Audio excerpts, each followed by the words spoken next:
Thank you everyone. It's a great pleasure to be here, and thank you very much to the organisers for inviting me. It's an honour. So here's a map of where we're going to go, or we're going to try to go. So I'm going to give a little prologue. I'm going to have quite a substantial introduction where I'm going to try and set up some of the theoretical strands of what I want to do. Then I'm going to talk in more detail about the Wittgensteinian ideas that form the centre of this paper. Then I'm going to try and start connecting, making a bridge between the different theoretical strands, and then I'll try to, in a sense, apply that across a couple of cases. I wasn't sure whether I'd get through both cases, but then when I arrived this morning I found this wonderful news that I just got to talk and not necessarily answer questions, so I think we'll get through both cases. So I see this paper or this talk as an opportunity to weave together, or maybe just make a big tangle of some strands of my research passions. So, as Tina explained, I work in critical thinking, both in theoretical approaches and more specifically pedagogical issues. I work in feminist epistemology, and I'm particularly interested in the notion of what it is to be epistemically responsible, and so of course that flows back into critical thinking as well. And of course I'm interested in Wittgenstein's work. So those details situate me within particular philosophical and indeed humanist discourses. But I don't think they properly situate me as a researcher. I think to be epistemically responsible, I need to situate myself, to acknowledge my positionality, because my ways of thinking and thinking about and being in the world are ineluctably influenced by the fact that I am a straight white woman, that I'm a British immigrant to New Zealand of 21 years, that I'm middle class by dint of my professional status, but working class by background and upbringing, and that I'm a mother, a partner and a wife. Now it might seem surprising that I foreground those details, many of which are inscribed in me. You can see them, you can hear them, or you might just already know them about me.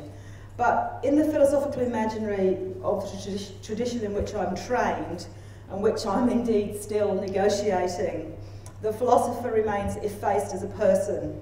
He is neutral, impartial, distant, and never knowingly located. So in part, my foregrounding is an act of dissent, a small one, but an act of dissent.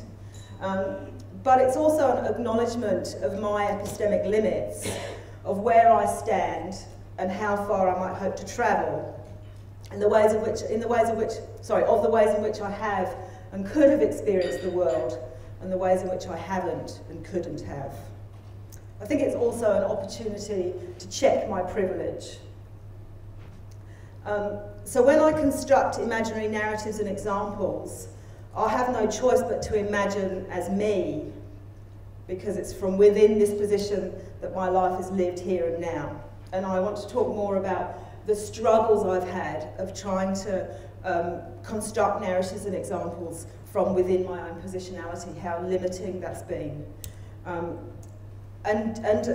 just one more comment by way of prologue. I also think it's important to remind ourselves that philosophical inquiry began and still should begin with the question of how to live a good life, how to live our lives well, how to live a life in which one is fulfilled and fulfills one's responsibilities and obligations to others and to society at large. A life through which one aspires to flourish and to help others to flourish, to achieve eudaimonic happiness. So with that in mind,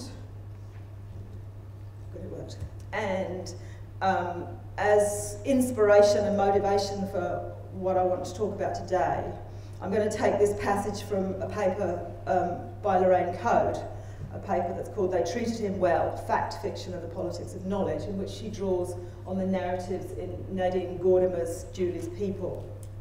She writes, questions about the scope and limits of knowing across radical differences are both about logical possibility and situated epistemic practice. They are among the most urgent questions facing philosophers at the beginning of the 21st century, following the collapse of androcentricity, Eurocentricity, and the other centricities that supported and sustained a hegemonic epistemology of sameness. So I take those ideas that are encapsulated in what Lorraine writes there, they're aspirational for me, both in my own work and as a teacher.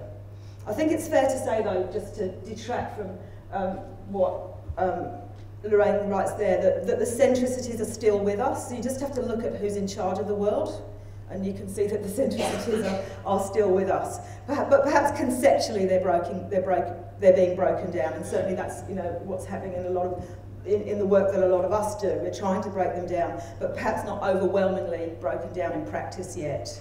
So today at most, I hope to manage to sketch the possibility of a contribution to meeting those aspirations for transformation, that sort of epistemic transformation, that Wittgensteinian resources, expanded with some thoughts from elsewhere, might offer us. So, and by the end of this, I hope to come back full circle to Lorraine Code via some complicated, well, maybe some surprising routes, shall we say. So, I'm going to start by thinking about deeply held beliefs and what they might be, and explain why we're interested in this and where it's going to take us. So, just before I get onto that slide, I want to acknowledge that some of this work in the beginning about deeply held beliefs that I've been working on in collaboration with my colleague Dr. Justine Kingsbury. So some of what you'll hear is work that we've done together, and I want to acknowledge that. But any mistakes are all mine, and not down to her. Everyone always says that, don't they? So let's think about, deeply held beliefs for a second. So I'll come to what's on the slide in a second, but why am I interested in these? Well, in critical thinking, the thought is amongst people who think about critical thinking pedagogy is that if it's to be a life skill, to become part of practical wisdom, then as critical thinkers we need to be able, and importantly I think willing, to open our own deeply held beliefs up for scrutiny, to open them up to a demand for justification. So Richard Paul, who writes a lot in this area, he calls that strong sense critical thinking. It's critical thinking that's not biased in favour of one's own beliefs. And for Paul, that's the main goal of critical thinking pedagogy. So my experience as a teacher is that it's difficult to bring students to a place where they're able and willing to do this. I think there are broader issues in there than critical thinking pedagogy itself. It's partly a question of the right motivation, it's partly students' understanding and expectation of themselves as learners. So it's not just a question of the CT pedagogy. So some research that Justine and I have done with our students, Ilan Goldberg and Daryl Howard. In some research, we interviewed students who'd taken critical thinking papers and asked them about the extent to which their thinking had become more critical after having completed a paper. And then we asked them about the extent to which their reflection on their deeply held beliefs had become more critical. And we did that by we explored that question by setting up a conversation within the interview in which they're encouraged to use their critical thinking skills critically to reflect on their own deeply held beliefs which they had nominated. The result was that overwhelmingly they didn't do this or didn't do it well. They defended their beliefs fallaciously, often with appeals to tradition or by falling back on the naturalistic fallacy. I'm going to come back to that later in the talk, actually. So just before I go on, here's some possible examples of deeply held beliefs. Okay, so you shouldn't treat others. You should treat others you would like to be treated yourself. Sort of do as you would be done by. Jesus died for our sins. The building is not about to fall down. Here's a hand. Back to hands later. You'll know now from what Tina explained about what I like to do why this one's in here. If you want to attack a short ball when playing tennis, you need to stop before you make the shot. And the reason that one's there is because I was playing one day with a coach and I realised that it was a deeply held belief for me because I was in a situation where I had to revise it, where I had to actually relinquish it because it was wrong. And it was but I'd taken it on the authority of a previous coach. So it's a good example of the genealogy of at least some deeply held beliefs.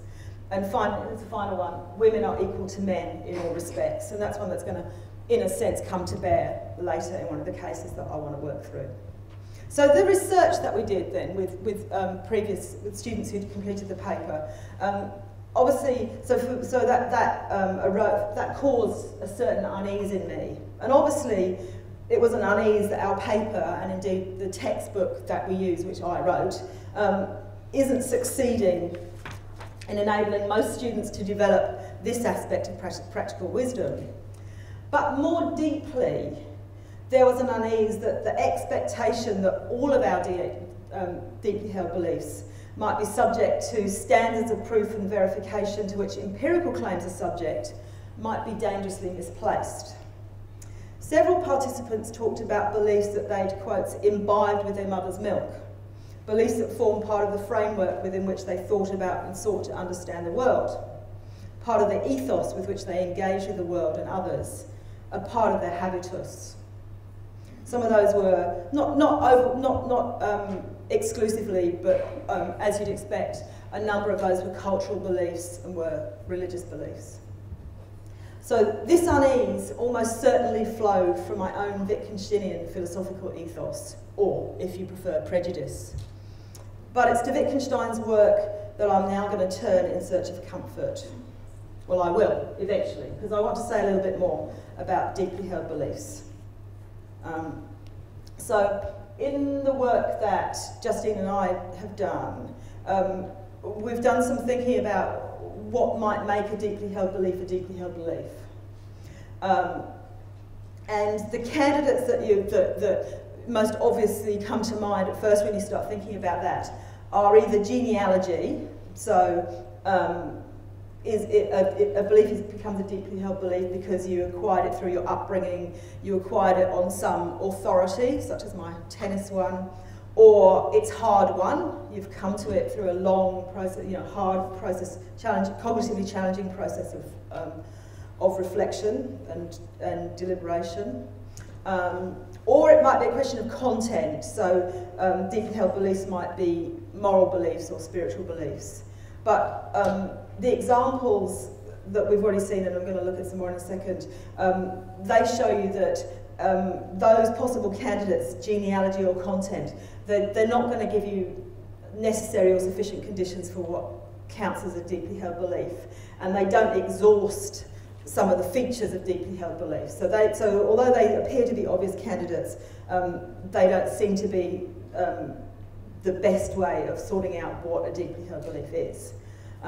So we've come up with some different descriptors, and this is going to be on several slides, I'm afraid. So one might be that they're held passionately. So here's some examples, and you'll see that these examples are going to keep cropping up under these different headings. So that's going to show us how varied this group is. So they might be held passionately. So Jesus died for our sins. That the Labour Party is always a party of truth and right. Women are equal to men in all respects. So they could be deeply held beliefs that you hold passionately. They might be held dearly with a high degree of emotional attachment. For example, Jesus died for our sins, women are equal to men in all respects. They might be central or fundamental to the way a person lives their life. So again, the Labour Party one, you should be treated you should treat others as you would like to be treated yourself, that do as you would be done by one. The building is not about to fall down. We're not behaving now as though it is, are we? We're not taking cover or running for the exits, okay. Women are equal to men in all respects. So one like that. And there's a couple more on this last slide. A couple more sort of descriptors, if you like. So they might be of considerable importance to some practice in which a person engages. So there's the tennis one again. They might be held dogmatically. So you might hold that about the Labour Party or about your kind of this very broad, simplistic way I've expressed a kind of feminist idea. But what we've noticed is that sometimes all or many of these will be features of the same belief, but not always. So the point there is just to say that it's really hard to pin this down as a class. And what I'm going to be interested in mostly, are these ones that are central or fundamental to the way a person lives their life. And notice that these characteristics on those 3 or 4 slides that we just looked at, they either show a sort of emotional relationship to the belief, it's held passionately, it's held dogmatically, and perhaps that's why they're hard to relinquish or appear impervious to reason, or the characteristic is to do with the role that they play, such as in this case. And my interest is in the role that they play. I think that in the way that I want to look at deeply held beliefs in this Wittgensteinian context, what's crucial is that they play this particular role. And so one could imagine quite a broad variety of beliefs that could play that kind of role. Now, and as a sort of way of, as a kind of precursor to the connections that I'm going to make between this idea of deeply held beliefs that we find in the critical thinking pedagogy, in critical thinking literature, and then what I'm going to talk about, the ideas I'm going to talk about that come from Wittgenstein's remarks in Uncertainty. I want to show a passage of Wittgenstein that sort of resonate, where the idea of deeply held beliefs as playing a role that's central and fundamental to our lives resonates with something Wittgenstein says about religious commitments. I need to go forward, I'm sorry. Here we go. So this I just want this to resonate with us and then to sit as I talk more about Wittgenstein. So he writes, "It strikes me that a religious belief could only be something like a passionate commitment to a system of reference." So you see the similarities already.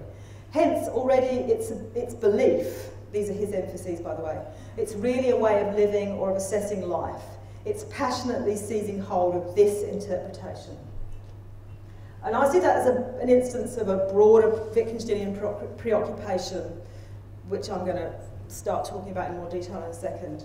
Talk of belief, knowledge and certainty are in certain contexts misplaced, even though the language that we're using in those contexts seems naturally to us to involve and invoke that kind of talk. And it's misplaced because of the role that those beliefs or commitments play in our lives. It's such that in practice, they're not up for revision. Well, that's the kind of central idea that I'm going to use to make the connection. But I want to talk a bit more now in detail about the Wittgensteinian ideas here that I want to use. So as you're probably aware, Wittgenstein's starting point in the remarks on uncertainty is More's apparently common sense proof of the existence of the external world. So in that proof, if you'll recall, More gives a fairly formal proof of the existence of the external world by arguing that here are his hands, which he's holding up. Those are two physical objects. I'm adumbrating slightly here. Therefore, at least two physical objects exist. Okay. And he says that, and he argues that that's a perfectly rigorous proof, and it's common sense proof. So this forms a starting point for Wittgenstein as a Wittgensteinian investigation of language games in which we talk about knowledge, certainty, skepticism, and a response to epistemic skepticism. And I think that what More's doing, this demanding and then meeting the demand that indefeasible reasons be given for believing that here is two hands, or there are physical objects, is what we're asking students to do in critical thinking. We're asking them to give indefeasible reasons for their beliefs, and if we're asking them to do that in the context of deeply held beliefs, then we're asking them to give reasons for holding their deeply held beliefs. And of course, here as a hand functions as a deeply held belief in usual contexts. So it functions in the, I'm going to pick up the pen. I'm trusting, not questioning that it's a hand and that it's going to be able to pick it up. I'm scratching my ear. I'm trusting that my hand will do as it's supposed to be, and I'm not going to be questioning its existence before I use my hand to do anything. Or if I come to Christiane and I put my hand up to shake her hand, then my expectation and I can sort of see your hand, so it's not as though I'm not going to, when we grasp, I'm going to be able to feel it and, you know, grasp your hand, experience it and so on in an embodied way. So I'm not, there's no doubts around that each time I use hands or refer to somebody else's or so on and so on. And we can also, just a couple of comments about uncertainty. I think you can see uncertainty as a critique of modernist epistemology. Wittgenstein's investigating the assumptions and prejudices of that project. So, and also to make another connection sort of back, at least in terms of time in Wittgenstein's work, that the treatment of skepticism that we find in uncertainty is a continuation and a broadening of his treatment of rule-following skepticism in the philosophical investigations and in the remarks on the foundations of mathematics. So the ethnographic reminders that we see in uncertainty are very familiar territory. The ethnographic reminders about how we think about knowledge and how we think particularly about skepticism are familiar territory to readers of the philosophical investigations. So again, probably still in fairly familiar territory, but just briefly to summarise Wittgenstein's response to More's proof. Okay. So Wittgenstein, it manifests a tendency of philosophy to have become bewitched by the language game of knowledge and of certainty. More's seeking to give grounds for his knowledge claims, and says that the evidence of the hands before his very eyes and that of his audience is sufficient to prove existence, and that that's just common sense. I think Wittgenstein's approach and his response to More involves a different kind of common sense, a different notion of common sense, a sensus communis, a communal knowledge. So if you wanted to think about Wittgenstein's approach as a common sense approach, then you could describe it as that, but I think it's more a drawing on communal knowledge rather than and another way of thinking about, and again, we can bring that kind of round, circular, and think of that as how we might understand the notion of the common sense notion of common sense, if you like. So, so in response to More, Wittgenstein observes that the existence of external objects is just the kind of thing that in practice we don't doubt. If a proposition, and then he goes on to argue that, or to comment that if a proposition is not doubted, no sense can be made of talking of knowing about it. No sense can be made of talking about knowing it. So the point's not that that such a proposition is in some sense indubitable in the sense demanded by Cartesian foundationalism. Rather, such propositions resist revision because of the role they play in our thinking, talking, and acting within the world. So there's absolutely no claim of fallibility here in the Cartesian sense. So I thought we'd look at a handful of examples so that to get a sense of what Wittgenstein is, the sorts of propositions that Wittgenstein's talking about. So these are just, his passages. If someone said to me that he doubted whether he had a body, I should take him to be a half-wit. But I shouldn't know what it would mean to try and convince him that he had one.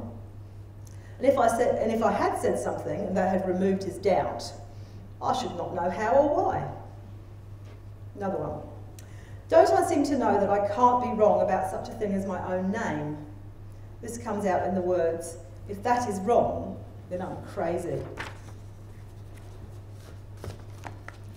Some more.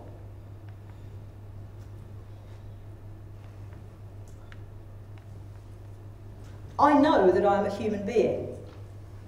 In order to see how unclear the sense of this proposition is, consider its negation, which I've just provided for you there. Can I doubt it? Grounds for doubt are lacking. Everything speaks in its favour, nothing against it. And then at 7, my life shows that I know or I'm certain that there's a chair over there, or a door, I don't think there's a deer, or a door, and so on. I tell a friend, for example, take that chair over there, shut that door, and so on. And I like this one in particular because it shows us the possibility of fluidity for these sorts of propositions and beliefs. I know I've never been on the moon, This sounds quite different in the circumstances which actually hold to the way it would sound if a good many men had been on the moon, and perhaps without knowing it. In this case, one could give grounds for this knowledge. I want to say, my not having been on the moon is as sure a thing for me as any grounds I could give for it. So you can see the fluidity there, how that would play a different role for Wittgenstein in the 1950s to the role it would play for us now. Okay. So Wittgenstein remarks that rather than say, I know or I am certain in those cases, we better capture the role those propositions play in our lives by saying that they, quotes, hold fast for us. They hold fast for us and for many others. Yet the language game seems to mislead. The language game of propositions and beliefs is the tool we use to talk and think about whether or not our claims properly reflect the way the world is. Propositional attitude talk involves the idea of truth evaluability. So the language game gives us the misleading impression that there are alternatives to these commitments that hold fast for us. Physical objects might not exist. The person with whom I'm interacting might not have a mind like mine. The hands with which I typed those notes that I'm reading might not exist. But when we look at some of Wittgenstein's examples of imaginary subjects who apparently hold such beliefs, their absurdity is thrown into sharp relief. So, yeah, we'll go to these ones and come back to some comments. So look again at some of these, and he's really commenting over here about how absurd this would be. Could we imagine a man who keeps on making mistakes where we regard a mistake as ruled out and in fact never encounter one? For example, he says he lives in such and such a place, is so and so old, comes from such and such a city, and speaks with the same certainty as I do, but he is wrong. And then this just skips a passage. If my friend were to imagine one day that he had been living for a long time past in such and such a place, etc., I should not call this a mistake, but rather a mental disturbance, perhaps a transient one. So we sort of go beyond the bounds of sense once we start making these very kind of almost dogmatic denials of these sorts of commitments. So Wittgenstein's diagnosis of why the language game misleads us is that in certain contexts, propositions that take the form of empirical propositions aren't being used empirically.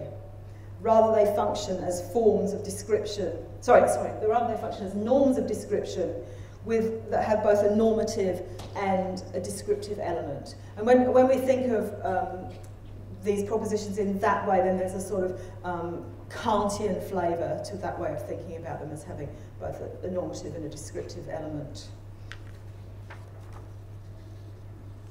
So you could see this idea as a development of the idea in the philosophical investigations of the grammatical proposition, when empirical propositions are subject to verification and falsification, or to truth evaluability if you prefer, but when describing norms they aren't. So the same proposition may play different roles in different contexts. For example, to state, here is a hand, in the usual course of interaction, seems at best odd or quirky, and not a claim that we'd expect to be justified via reasons, as the whole Wittgenstein sort of, if you like, imaginary dialogue in More is supposed to show. But suppose, however, we're engaged in some kind of search for a body or a person. We're searching a swamp, and we find some object and pull it from the mud.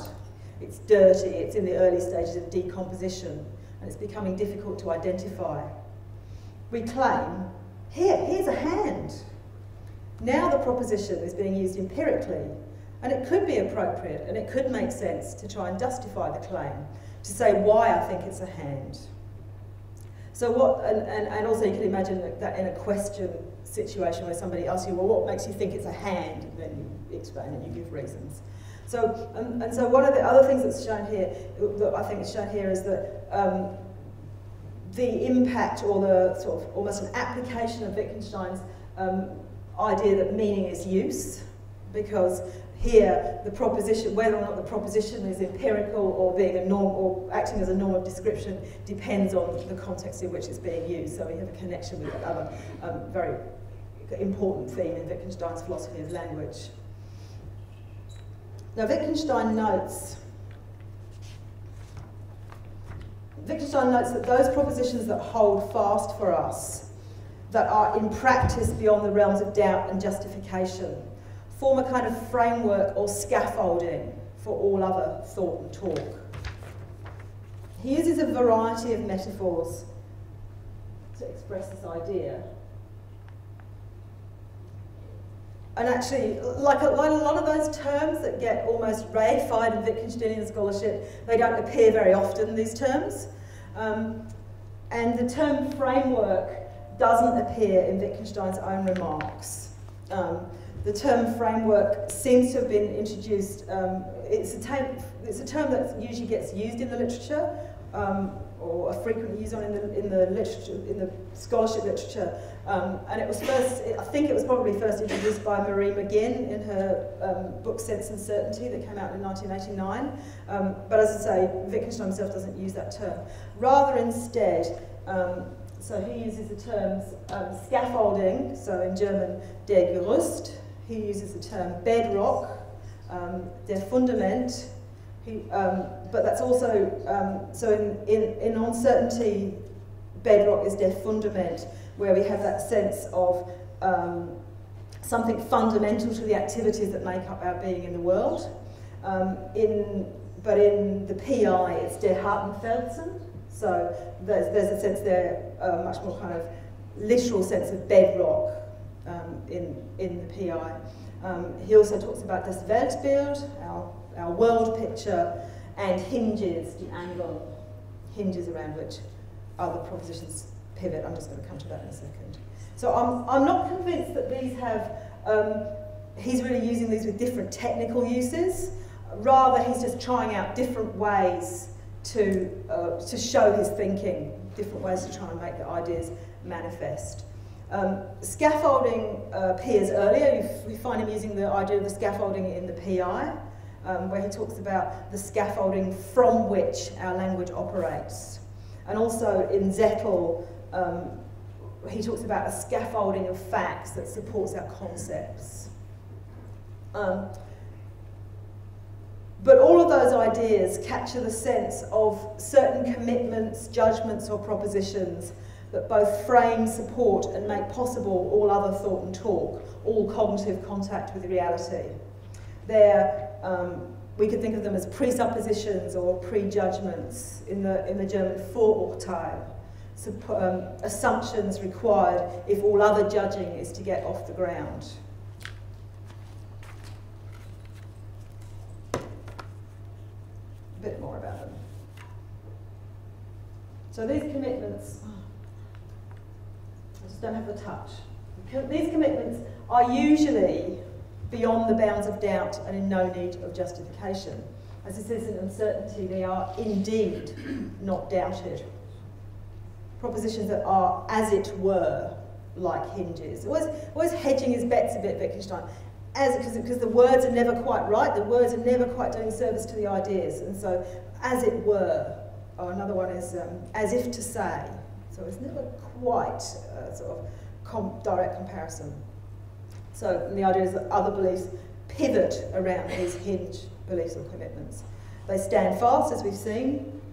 They make other thinking possible. They're a reflection then of basic patterns of life that underlie understanding. They reflect what we do and how we live.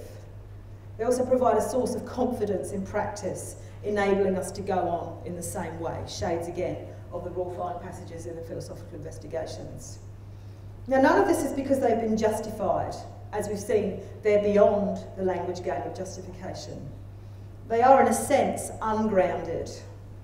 They come from our forms of life that are acquired as part of the development of our second nature. I've been hedging around myself. I've been using the term commitment. It's a way of avoiding talk of beliefs. Because I'm trying to take seriously the Wittgensteinian idea that these commitments are not something in the course of habitual practice that can be said to be known, doubted, or of which we can be said to be certain. They're not learned in the same way that Wittgenstein says we don't learn rules. Sorry, that's syntactically horrible, isn't it? They're absorbed through our upbringing, through our living our lives with others. So they're absorbed through our Bildung. So they provide a supporting structure within which thought and talk take place, and from which it's enabled and constrained. We could think then of the framework or the scaffolding as sketching the architecture of the space of reasons. By the space of reasons, I mean what is possible meaningfully to think and to say, if you like, the boundaries of... We've seen Wittgenstein talking about how we would think of people who deny some of these, and they constantly deny some of these. We would think of them as mad or insane and so on. So we could think of this also as tracing the bounds of sanity. When we talk about this, when we try to talk about the structure, we're always doing so from our location within it. We're trying to talk about the limits from within them. And this trying to talk about the limits from within them isn't really possible. We can't get around outside, beyond the limits, without ending up in misleading talk, what Wittgenstein would say is Unsinn, just a complete lack of sense. So we're hermeneutically encircled. The framework is ungrounded. There is no justification from outside it or indeed from within. It's just what we do because of who we are and the interests and needs that we have as beings living in this world. So in a sense, it's a reaction to the world. Rather, those limits are manifest in action, in the ways in which we live, in our acting, and our living demonstrates this our epistemic faith. Some of these, when Wittgenstein has these, Wittgenstein's examples in which a person's claims clash with our common certainties remind us of the embeddedness of these commitments. They're embedded in the sense both of their deep-seatedness and in the sense of their constant presence in our day-to-day ways of being in the world and with each other. And some of these seem to play the same role as what we have elsewhere identified as putative, deeply held beliefs. Conversely, some deeply held beliefs, as we saw, seem to play this hinge-type role. They're pivotal in our ways of being, on thinking. So, the ones I have in mind, and we'll just skip back, see if we can do this. I'll go back to these ones.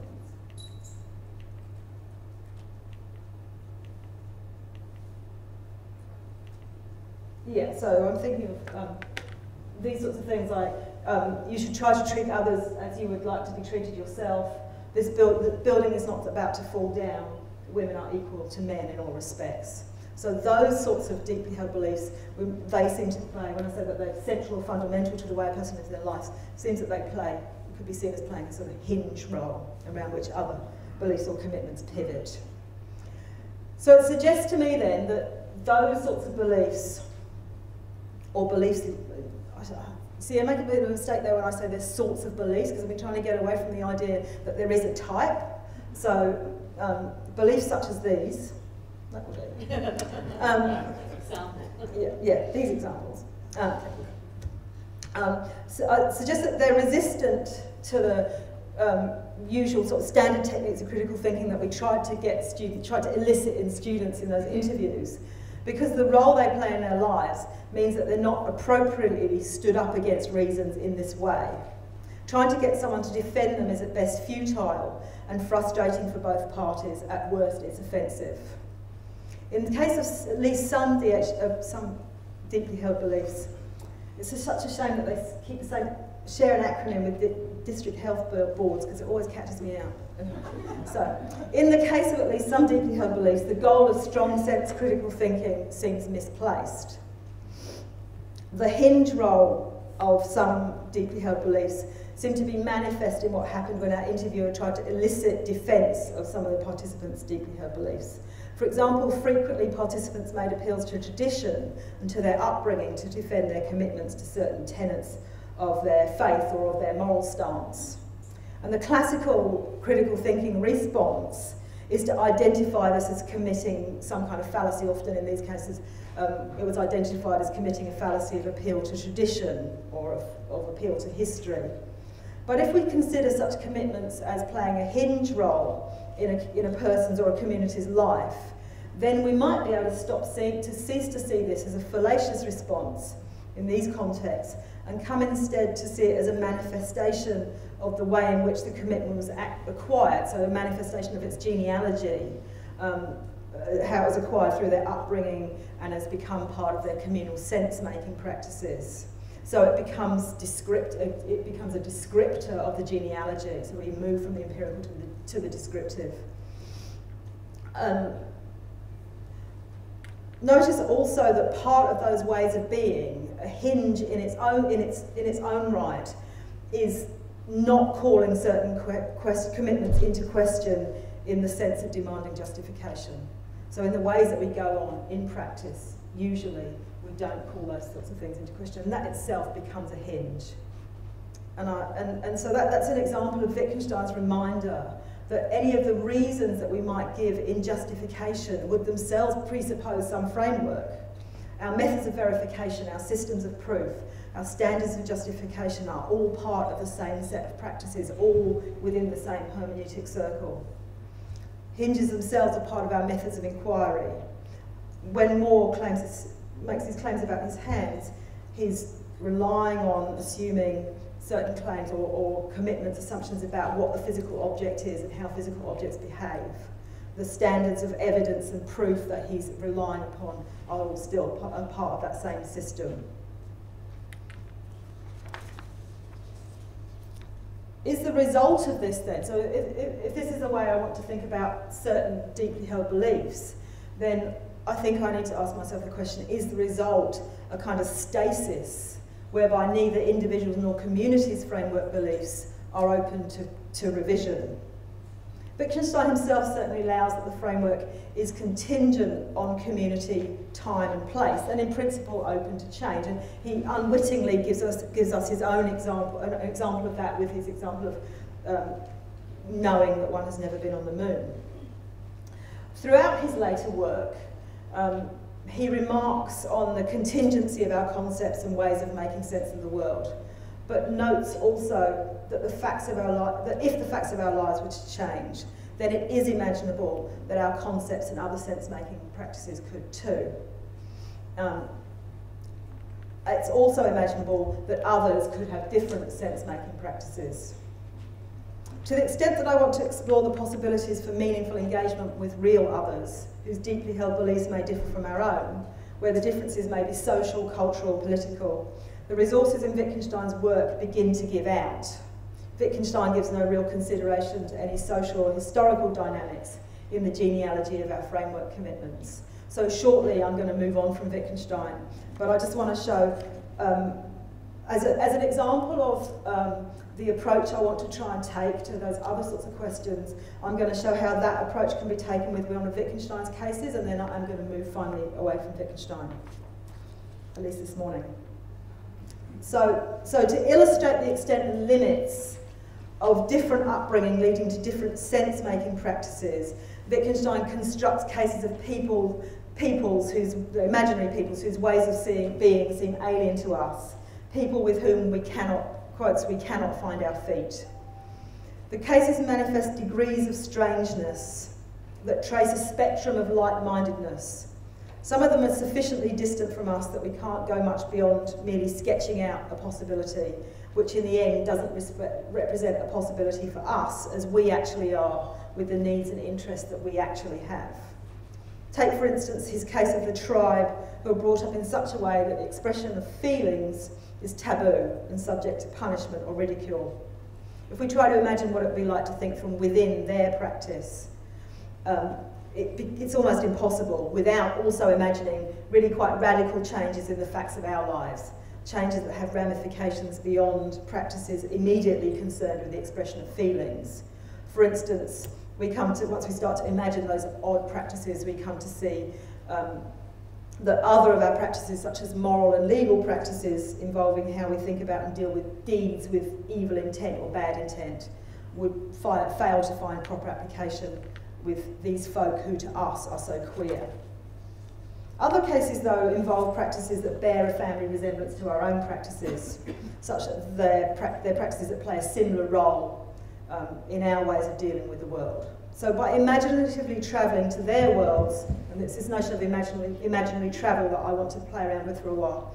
So by imaginative travel to their worlds, we can fill out the backstory to these practices to an extent that enables us at least to make sense of them and to imagine ourselves sufficiently embedded in their world as to be part of those practices. So let's move this on a bit and take the wood sellers. The wood sellers appear in Remarks on the Foundations of Mathematics. Wittgenstein is really working through some very similar ideas to those in the philosophical investigations, and arguably in the Foundations of Mathematics there's a much more kind of coherent, encapsulated approach to the question of rule-following scepticism. Anyway, so he's been talking already about the wood sellers and different ways in which they might count or measure the wood and how they might sell it. And he's been working through some examples where it's quite easy to make sense of, where you could quite simply imagine that that would be a way that we might sell wood. And then in 149, they get slightly odder. So, very well, but what if they piled the timber in heaps of arbitrary varying height and then sold it at a price proportionate to the area covered by the piles? And what if they justified this, sorry there's a typo there, with the words, of course, if you buy more timber, you must pay more. So let's think about them. So to us this makes little sense. Why not sell the timber according to the weight or according to cubic measure? Let's try though. So let's try and make sense of it by imaginatively filling out the picture. Perhaps the ground on which the logs are placed is valuable for grazing stock, but less so when the logs are stored on it. So the more ground that's released from log storage, the more value that can be restored to it. Wood sellers tried building higher, narrower piles to avoid using so much ground, but then soon found that they were to be penalised for placing their logs in private airspace. As Wittgenstein notes, we would say that what they and we mean, that they and we mean different things by a lot of wood and a little wood. But, as I just tried to show very briefly, with an understanding of their purposes and of their wider practices, we can still achieve an understanding of what they're doing and of their practice being a possible, albeit somewhat distant, possibility for us. We recognise their practices as ways of measuring and of charging a price proportionate to those measurements, and as such requiring constancy of results. If it turned out that the pricing was not proportionate to measurement, and or that prices weren't consistent, one customer being charged an arbitrary different price for what's apparently the same amount of the same type of wood, then we might need to assess at some point. Then we would need to reassess at some point, and we might run up against the limits of intelligibility for us. So what I want to do now is think about how we might use this approach of filling out the backstory, of imaginative travel, as a way to negotiate and navigate towards engagement with others whose deeply held beliefs differ from our own. How we might extend the boundaries of our sense-making. And that's in part, this is an attempt to meet the aspirations that are manifest in that passage from the Lorraine Code. I've got two examples, but I think I'm only going to have time to develop one, but we'll see how we go. My own positionality will no doubt come to the fore in these examples. If not to the fore, it will always be on the horizon. And it's been a real challenge. It was a real challenge in trying to come up with meaningful examples, and maybe they're still not meaningful, to push against the limits of my own positionality, both as a philosopher but also as a person, sufficiently to imagine examples that were going to work in this context. So I'm going to take an example, a gender example. So let's take, I want to take the general attitude. So we'll have to think of the attitude as a cluster of beliefs, okay? Of misogyny that seems to be at large on college campuses. It's not on college campuses, in workplaces, on the street. So some of you will be familiar with that video that went viral a couple of weeks ago with the actress walking the streets of New York City and the street harassment she got. And I completely acknowledge that there are all kinds of other issues going on there, and really interesting issues about intersectionality as well. In the area she was walking, a lot of the harassment came from Hispanic and Afro-American men, and there are kind of questions about their positionality and the genealogy of why they're doing that and so on. So I acknowledge that that's very problematic, contestable space, but it's just an example of the sort of general attitude I want to talk about. And you only have to look at the Everyday Sexism blog to see that this is, it's an issue. So, and it's perhaps not, somebody tried that same walking thing in New Zealand and found that they got much more polite reactions. So there's obviously something about the politeness of Kiwis that kind of keeps maybe that sort of keeps the misogyny at bay. But anyway, but there are some examples from New Zealand that we can, imagine our way into. So here in New Zealand, a student at the University of Otago recently set up a rack appreciation society on Facebook, to which users could post explicit pictures of women. When the university received a formal complaint, he offered his apology to anyone upset or harmed by the page, while maintaining apparently a mitigation that it was, quotes, created purely for recreational purpose, where people will be able to share bikini-clad models and other professional pictures on the internet with their friends. So that's all right then. On other campuses, so this happened on the Waikato campus, I think, young men have reacted to codes of conduct that prohibit the use of university-provided internet services for accessing pornography as unwarranted restrictions on their freedom of speech.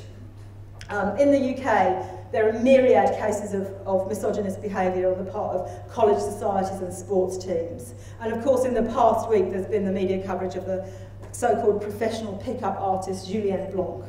So I think there's sufficient richness of examples to say that this attitude is at large. Okay? And their behaviours that suggest a stance that includes assumptions and prejudices, prejudgments about women's roles in society, women's sexuality, what's acceptable in interactions between men and women, between people in general, a stance that's confronting, to say the least, to any feminist. And anyone who's ever tried to teach talk about pornography in an applied ethics paper, will also have had that kind of confrontational experience, I think, as well. So as a feminist and a philosopher committed to critical engagement, how do I best engage with these beliefs that seem so deeply held but are so different from mine? And I want to add that they're not just held by young men. I've got a sister who's in her 20s, and some of her behaviours and some of her conversations with her demonstrate that at least some of these beliefs about sexuality, it's not just, I mean, I don't know if you could say I think women can be misogynistic. I wouldn't say go so far as to say it's misogynistic, but it's a culture that runs not just restricted to men. So clearly my aim is transformative. It's an attitude that I think is harmful. So I'm not starting from a point of entire openness to those views.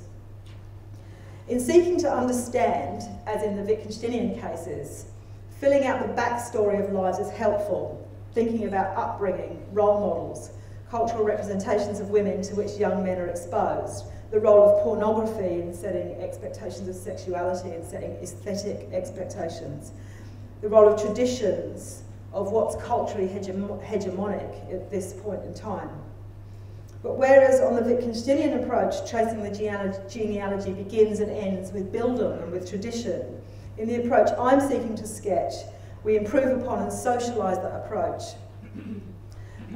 by acknowledging, seeking to understand, and to bring others to understand, so I'm losing my place, the role of power and authority in influencing beliefs and their acquisition. Unequal power relations between genders in certain contexts, so thinking about unequal power relations between genders in certain contexts. The power of media to reinforce those relations and various gender stereotypes. The power of the market to convince us to fulfil desires by purchasing product with which we objectify each other or reproduce in ourselves certain means of manufactured sexuality. In seeking to transform, to change minds, to bring ourselves imaginatively to a meeting point, a point where our horizons, if not fuse in true Diademarian sense, at least maybe brush up against each other. You think horizons can brush? Starting with a metaphor. But touching, yeah, brushing, touching, works, okay. So we use storytelling, we draw analogies, we draw attention to similarities, we personalise, we seek empathy. And I think that all of these can be part of properly critical reflection that aims at engagement with the other and at transformation. Yet they're not part and parcel of critical thinking in the classic sense associated with foundational critical thinking pedagogy. Let's take ourselves back to Wittgenstein as ever. And here's another example, as he always does. Supposing we met people who did not regard that as a telling reason. Now, how do we imagine this? Instead of the physicist, they consult an oracle, and for that we consider them primitive. Is it wrong for them to consult an oracle and be guided by it? If we call this wrong, aren't we using our language game as a base from which to combat theirs? And are we right or wrong to combat it? I said I would combat the other man, but wouldn't I give him reasons?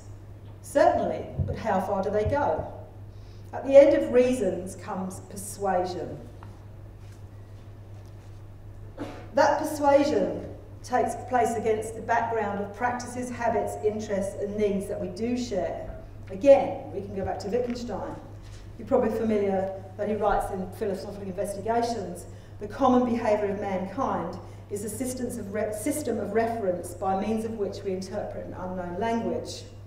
Imaginative travel, then, is a means of finding intersections on what, to switch my metaphors between philosophers, on what Donald Davison calls a grid of coordinates, points on the system of reference at which we can converge that provide starting points for discursive critical reflection. I'm going to skip the second case because I've just been flashed the 5-minute card. So, but perhaps though, to sort of part ways with Wittgenstein slightly, perhaps though the discursive approach acts as a precursor to the more classical critical thinking approach. So not as an alternative, but as something that needs to take place first. It's an opening of minds, a giving reason, a giving a motivation to respond to reasons. Persuasion then, contra Wittgenstein, might not always come after reasons, it might need to come before reasons. And I want to end by returning us to Lorraine Code. And I just want to think about some epistemic responsibility around engagement with others. Engagement, so we've done this imaginative travel maybe, but I think it's important that having travelled, we don't occlude difference. And it's an example of the importance of epistemic humility, the role that epistemic humility plays in epistemic responsibility. The respect for lived, and of the respect that we need to have epistemically for lived experience as a source of understanding and of knowledge. A respect for difference and for others as knowers. A respect for conceptual diversity. An attempt to avoid, and some of these are ideas from Code, she said that we should avoid the epistemic violence of superimposing what's familiar to us on what's strange to us. That there will be a residue of meaning, often there will be a residue of meaning that resists capture in our ways of thinking and talking, because we're still using our concepts and ways of thinking to get to grips with theirs. A degree of opacity that is to be accepted, or should be accepted, as limits to knowing others well, in the sense of knowing others properly. And as we reflect on the other, we are forced, as we always are, as we see in Wittgenstein's work, to recognise the familiar, to reflect again on the familiar. And that's what I think much of what Wittgenstein's work does. It makes the familiar strange, prompting reflection in order to bring us back home, leaving everything where it was, but often seen anew. Thanks.